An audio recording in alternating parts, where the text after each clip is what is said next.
Hello everyone, मैं doctor प्रगति गुप्ता और आज इस वीडियो में हम बात करने वाले हैं कैसे आप पहचान सकते हैं कि आप अस्थमा के पेशेंट हैं या हमें अस्थमा अटैक्स आने वाले हैं।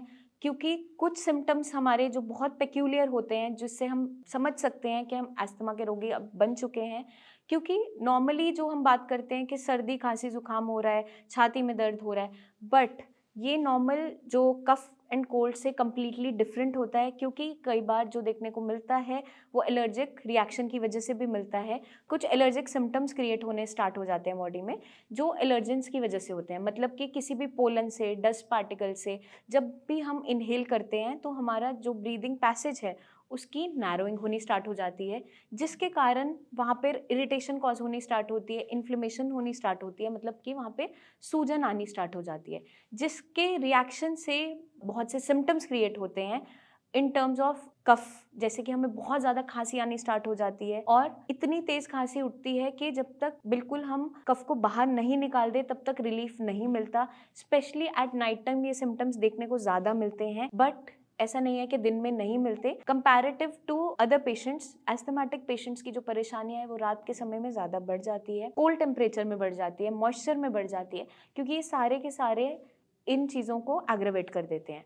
साथ के साथ जो बेसिक सिम्टम है जिससे हम पहचानते हैं कि अस्थमा अब हमें है, बहुत ज़्यादा वीजिंग साउंड्स आनी स्टार्ट हो जाती है, छाती में से एकदम घरघराहट सी आवाज़ आती है या सीटी बजने जैसी आवाज़ आती है। जब पेशेंट एक्सेल करता है, मतलब सांस छोड़ता है, तब ऐसी छाती में से आवाज़ आती है। इवन आप बाहर से भी सुन सकते हैं या स्टेथो से जब एग्जामिन करता है डॉक्टर तब तो वो कैचअप करता ही है, बट नॉर्मली अगर कोई साथ में भी आपके बैठा है तो वो ये आवाज़ महसूस कर पाता है। छाती में बहुत ज़्यादा टाइटनेस महसूस होती है, बहुत ज़्यादा पेन होना स्टार्ट हो जाता है।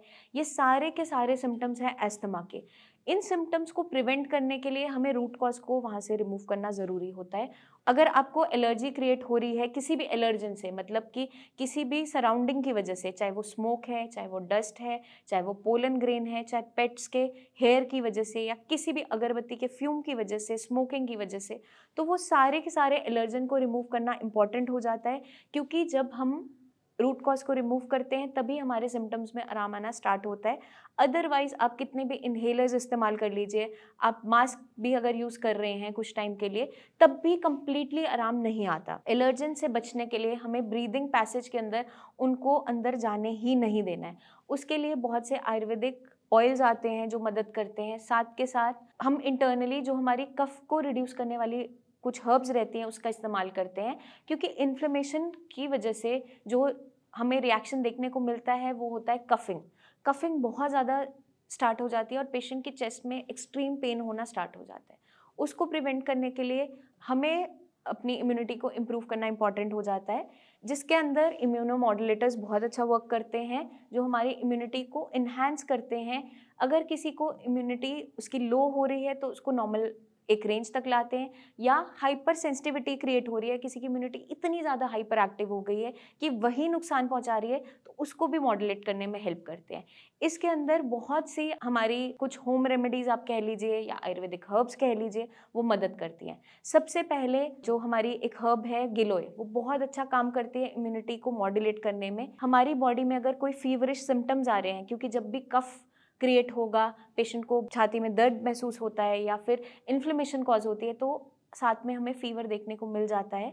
तो गिलोय क्या मदद करती है, आपकी इम्यूनिटी को मॉड्यूलेट करती है, साथ के साथ फीवर को भी मैनेज करने में हेल्प करती है।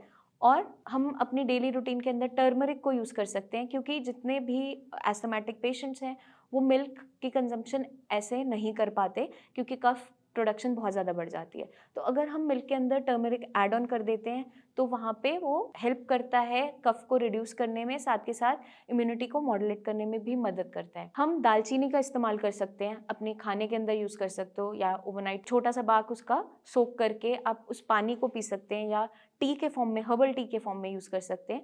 तो ये छोटी छोटी हर्ब्स जो हम डेली रूटीन के अंदर यूज़ करते हैं वो बहुत ज़्यादा इंप्रूवमेंट देती है हमारे इन सिम्टम्स के अंदर। हम जिंजर का इस्तेमाल कर सकते हैं, जिसे हम सौंठ भी कहते हैं, जिंजर पाउडर को, वो आप हनी में मिक्स करके यूज़ कर सकते हैं, या अपनी डाइट के अंदर जिंजर को ऐड ऑन कर सकते हैं। तो ये छोटी छोटी होम रेमेडीज़ या छोटी छोटी हर्ब्स बहुत अच्छा हेल्प करती है हमारे सिम्टम्स को मैनेज करने में। अस्थमा को अगर हमें बेटर तरीके से मैनेज करना है तो बीमारी को समझना ज़रूरी है। आई होप ये वीडियो आपको एजुकेट करेगी इस बीमारी के बारे में, होती क्यों है, क्या सिम्टम्स देखने को मिलते हैं और हम कैसे मैनेज कर सकते हैं। जल्दी ही मिलेंगे नेक्स्ट वीडियोज़ में, जहाँ हम लेकर आएंगे बहुत सी टिप्स जो अस्थमा पेशेंट्स के लिए बहुत हेल्पफुल साबित होंगी। तब तक के लिए आप अपना खास ध्यान रखिए। Take care.